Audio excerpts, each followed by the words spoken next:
Welcome, WolfTheWolfettes! We are back with Crash Bandicoot the Insane Trilogy, Crash Bandicoot 1 on the PlayStation 4.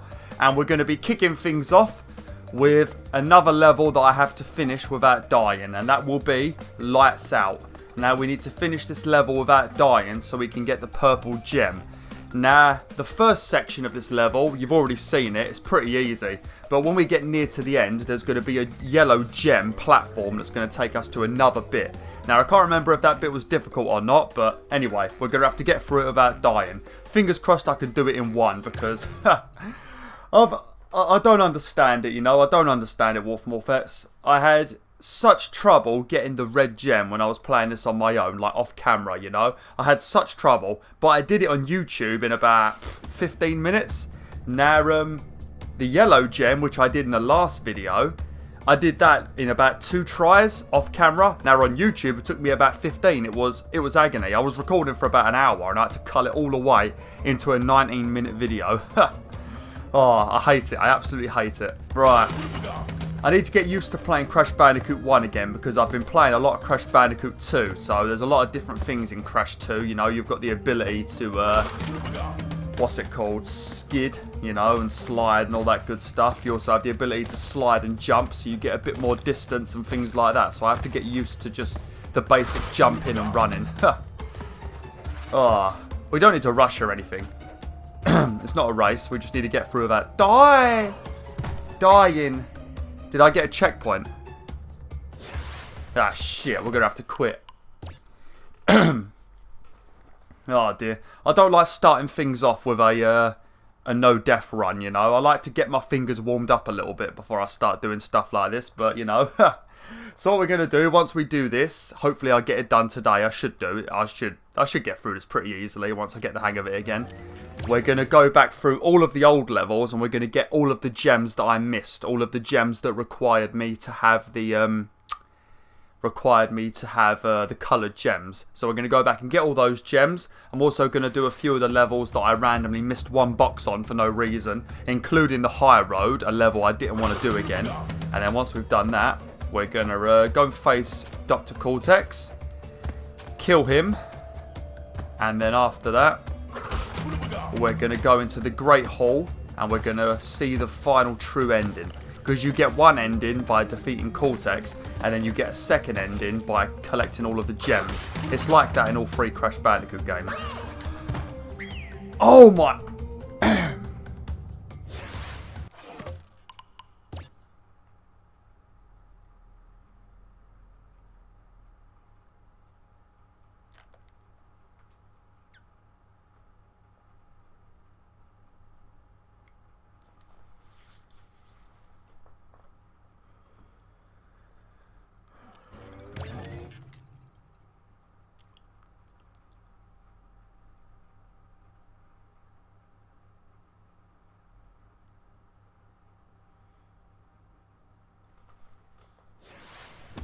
Right, okay. Let's talk in more playing.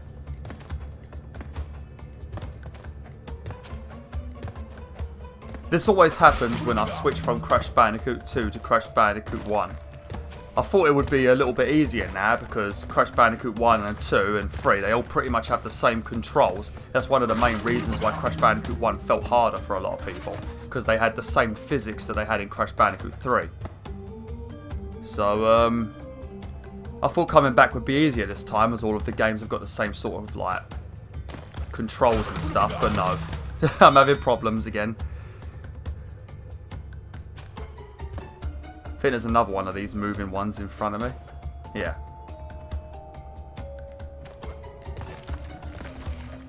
Okay. We don't want to get hit at all, mostly because we will lose our Aku Aku. It's just so depressing knowing that you're, knowing that the checkpoints are worthless, you know. They're literally got no use to me when I've got to do this kind of run. Because if you die, you just have to quit the level. How close are we? We've got 12 boxes. I think there's 3 up in the yellow bit. Yeah, here we go. Now, I can't remember if this bit's like just a simple 3 boxes. I think this bit might... I don't know if this bit was easy, actually. Oh, yeah. I thought I couldn't remember if it was hard or not. I had it in my head that it was hard. There we go, see? A bloody easy level, but for some reason I died twice. I don't know why. That is a beautiful gem, ain't it? That's probably the most, like, colourful looking gem in the game. Most of the other ones look a little bit dull. They need to add a little bit more sparkle to them, you know? Right, now that we've done this, we can start going back through all the other levels and collecting the gems.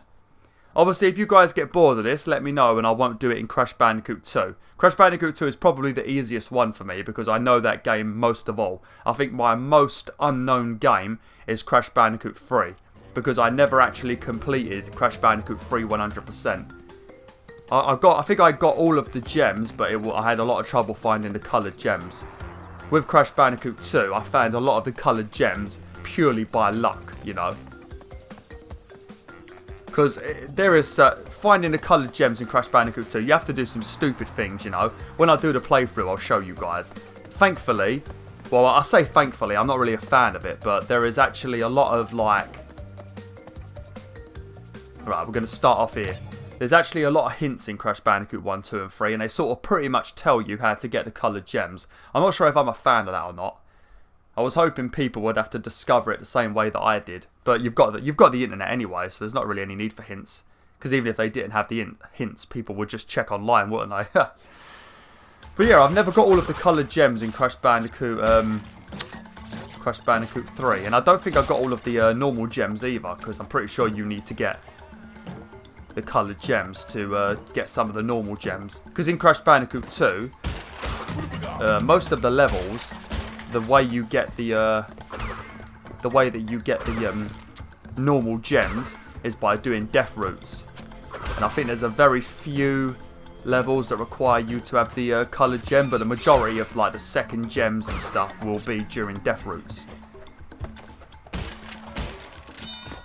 Sorry if my commentary is a bit weird. I'm trying my best to concentrate. I just don't want to have another recording session like I did last time I recorded because it was just agony, you know. It was just so long. I was just dying on that level for so damn long that I had to delete like an hour's worth of content because it was all just me dying. I hate it when that happens. One of my least favourite things about YouTube is when I play bad. Oh, it's so good to run into those bitches. Or those dicks. I'm not even sure if it's a man or a woman anymore. Obviously, we can die. We don't have to worry about not dying anymore.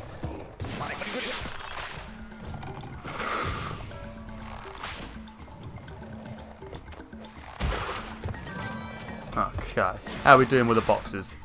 I'm not sure if it's this one or if it's Native Fortress, but one of them... you have to go up into the sky. You have to go up into the clouds. It might be Native Fortress. And then one of the other ones, like I think it might be this one actually. There is a very sneakily hidden box, you know, because you'll do the coloured gem route and you'll get through it, but then you'll be missing one box unless you know where this hidden box is, because it's hidden in such a son of a bitch place, you know. Naughty Dog are arseholes where they hid this box. I think it is this level. I'll show you guys where it is. Unless I end up missing it myself like a twat.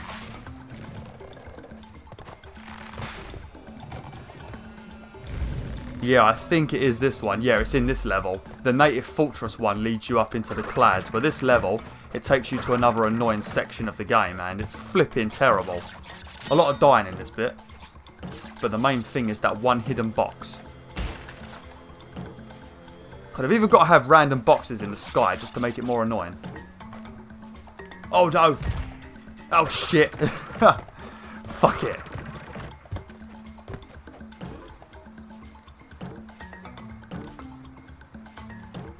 I started doing the golden relics on Crash Bandicoot yesterday, and I tell you, they are so much easier than Crash Bandicoot 1. It took me 3 hours to simply do the high road on Crash Bandicoot 1, whereas so far I think I've spent about 3 hours total on gold relics in Crash 2, and I've done 16 of them, and there's 27. So I'm doing pretty well. Right, make sure you come up here, see? And then drop down here, and then walk very far along. Oh. It might be the next one. It might be the next one, unless I'm just being stupid. Hopefully I've not wasted my time. Is the box there? I might have to kill myself because I think that I swear the box is around there.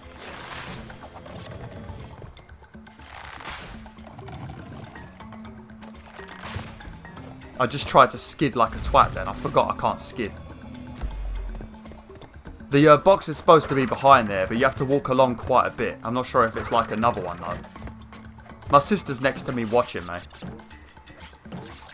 Because she watched me get the platinum trophies, so if anyone's going to remember it, it'll be her.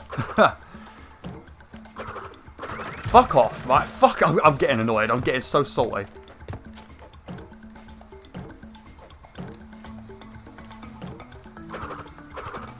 Why do I keep spinning? Why the I keep spinning like a moron instead of jumping on it.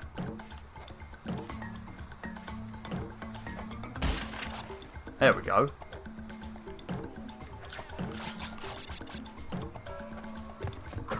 She better be right. If I've gone over there and it's not actually there, you know what's going to happen? I'm going to attack you on camera. I'm serious, because this is not the kind of game that I want to...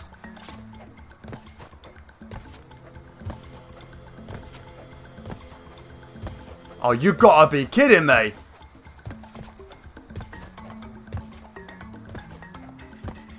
Are you sure it's there? I'm going to go along a little bit, and then I'm going to kill myself otherwise, because I need that box there. Because I don't think it's there. I swear there's another one that doesn't have a bouncy box. Oh. Oh, here we go.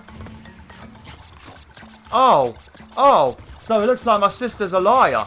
What's wrong with you? I knew I was right. I don't know why I listened to you. I know where to go. I played this game a million times and I'm listening to you. There you go. See? That's the one box there. If you don't hear from Chunky Lappy in the comments section anymore, if she just miraculously vanishes, it's because she's dead, okay? So don't send the police, you know. I've just killed her. It's not against the law or anything, you know.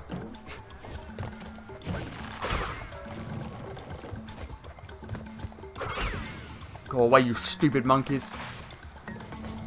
I don't think they give you any checkpoints at all in this bit.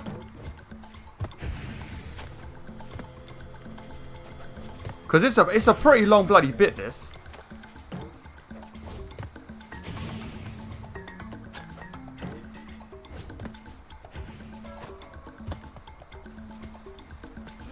What's going on with that? Oh, I thought it like jammed or something or crashed. Oh no, no, no, no, I don't like them. I don't like those women, men, whatever they are.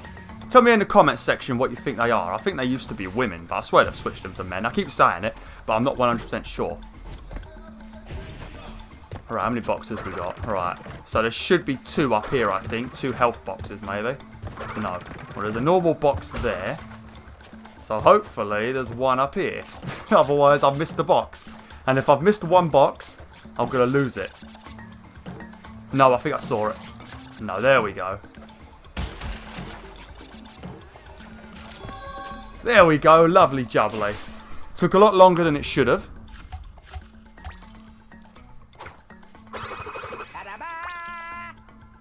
I hope you guys are grateful that I've gone for all of the gems, because if I'm completely honest, I love Crash Bandicoot, my favourite game of all time. Nothing will beat Crash Bandicoot for me, but having to do the coloured gems in this game a second time is agony. It's absolute agony. I don't like doing it. I like a challenge, you know, but when I've already done it and I've already got the platinum and I'm still doing it again, it's like when I did Bloodborne on here. I absolutely hated recording it. Every time I was near a boss, I was just depressed feeling. Because I didn't want to do it. I didn't want to die for 50 minutes knowing I'd already defeated the boss, you know. Several times, actually, especially in Dark Souls. Dark Souls 1 was hell. I died so many times on that wolf one. Upstream. Right, I'm going to give it a quick save. I'll tell you, Dark Souls 1, though, compared to Dark Souls... I've not played Dark Souls 2 yet. I've got it on PS3, but I've not played it yet. I might as well get the PS4 version. But Dark Souls 3 and the little teeny bit of number 2 that I played, and Bloodborne, they was all easy. And even Demon Souls, I didn't really find Demon Souls that bad either. But all of those compared to Dark Souls 1. I hated Dark Souls 1, I died so many times. I think the worst ones were the Great Wolf Sith, I think his name was. He was a big giant wolf that held a sword in his mouth. He was protecting his master's grave because we was trying to get something from the grave that we needed. And he was a right pain in the arse. And also, he was a wolf, so I didn't want to kill him anyway. But the biggest thing that was a problem, if you managed to get his health really low, or you hit his leg enough times, he started limping and like walking really slow. Because this boss is such a fast son of a bitch, you know. So if you attack his legs and you manage to get him to slow down, it's pretty good for the fight. But it makes you feel bad because he starts limping and whimpering, you know. And he's only protecting his master's grave, so it's a little bit sad, especially when you're a fan of wolves like me. But yeah, that boss was a pain, especially doing it 3 times because he got harder every damn time. And the second most annoying bosses were, I can't remember their names. I always called them Ernie and Bert, but I think it was Dragon Slayer Orstein and Commander Smo or something like that. It was a fat dude with a hammer and like a thin athletic dude with a sword. They was absolute hell. I had to sort of cheat my way through that fight, and even then it didn't really work. I think what I had to do was there was lots of like pillars in this like big room that you fight them in, and if you were lucky enough, you could get the thin dude, because whichever one you killed, the second dude would gain their powers. So I think it was beneficial for you to kill the skinny guy first and have the fat dude get stronger. I can't remember.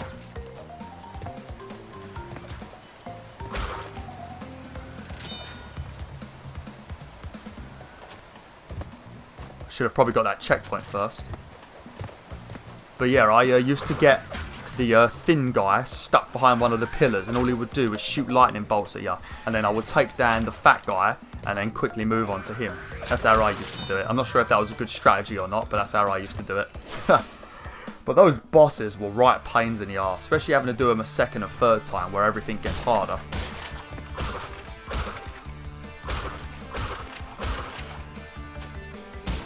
And also, when I played it, I never used to team up with other people. I used to always do it on my own, because it always felt cheaty. Because if you get other people to help you in Dark Souls, it makes the game so much easier, you know. I think the only time I ever used people as like help was in Dark Souls 3, and that was when I was fighting that Storm King, I think his name is. He's the dude with the massive bird or whatever it is. That dude was an absolute son of a bitch. Especially because I think the best way to kill him was if you was a pyromancer and you used like fire spells. And every time I play Dark Souls, I'm purely like a knight, you know. So I was having a really bad day.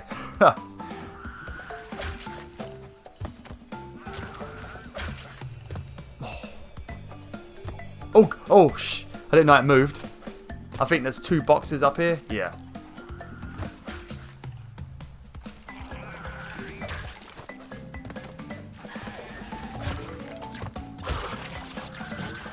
How many health have I got? 99. Alright, we won't bother. I need to stop trying to skid. Lovely. We didn't take any damage through that. We still got our golden Aku Aku. Lovely. I don't want to do the high road again. I really don't want to do it again, WolfTheWolf. Can I just skip it? Can I just end the game with 99%? Because once you've got all of the gems, and you've completed all the game, killed all the bosses, done all the levels, and you've got gems, you'll have a 100% rating. If you get all of the relics, then you have a 102% rating. That's when you know you've done everything. Okay, that's upstream. He doesn't have one. Rolling Stones. I can't remember if this is like a long level or not. I'm going to end the video now, WolfTheWolf, because I don't want to half start an episode and have to half start a level and have to end the video. So thanks for watching, WolfTheWolf. Hopefully you enjoyed this video. Sorry for talking about Dark Souls so much. Once I start talking about a game, I will talk about it for hours. It's a very big problem. This is why I try to avoid talking about games to people, because I don't shut up about them. Like, share, and join the pack today.